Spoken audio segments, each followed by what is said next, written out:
Anjadi lokoye midagdo magale sifanjraole Anan fulufti asini hariti sikina kalagenya Aribun anjadi lokoye midagdo magale sifanjraole Anan fulufti asini hariti sikina kalagenya Kesuma simata dagae fagenya rake beredu nasgae jalan namaf kabda dagae ijan silalu senyiko asgae kalbi namafuda adaje bojetu mondati enyu wasingitu sorti wa marakaroye wadarga hinoltu awitate naftu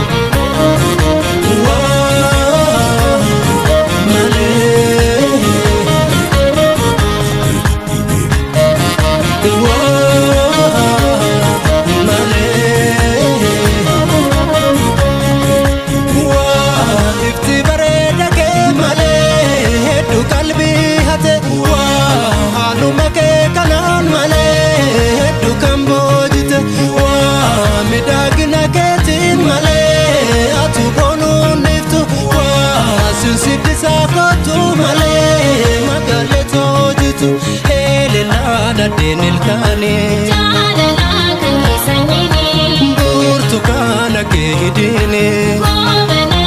kabarini suta suta silala Yada kiti ulikula lomi kosumi jalala Binu binu kakegara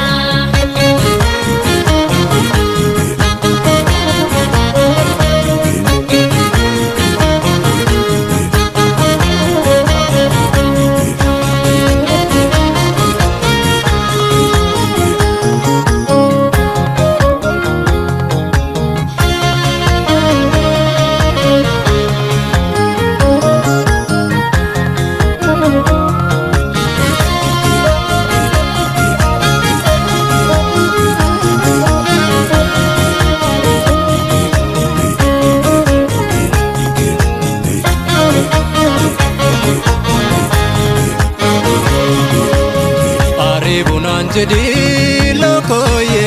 midagdo magale sifanjraole Anan fulufti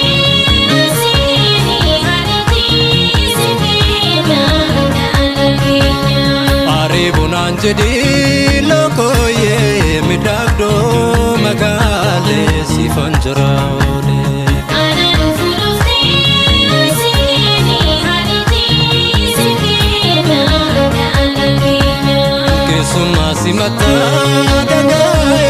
fagenya rake beredu nasgae jalan namaf kabda dagae ijan silalu senyiko asgae kalbi namafuda danse bojetu bondati enyu asingitu soreti wa marakaroye walargan hinoltu awitate naftu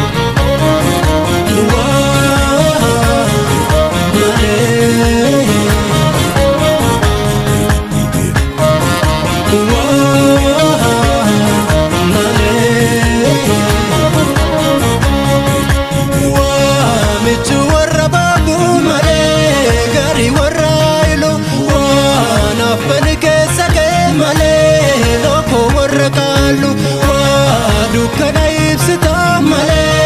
kana kakenjiru wajirenya nafati male sinananantul elilana denil kane Jalala kangisanyini burtukana ke hidene Gomana kabarini suta suta silala Yada kiti ulikula lomi kosumi jalala Binu binu kakegara Binu binu kakegara lomi kosumi jalala Yada kiti ulikula suta suta silala Gomana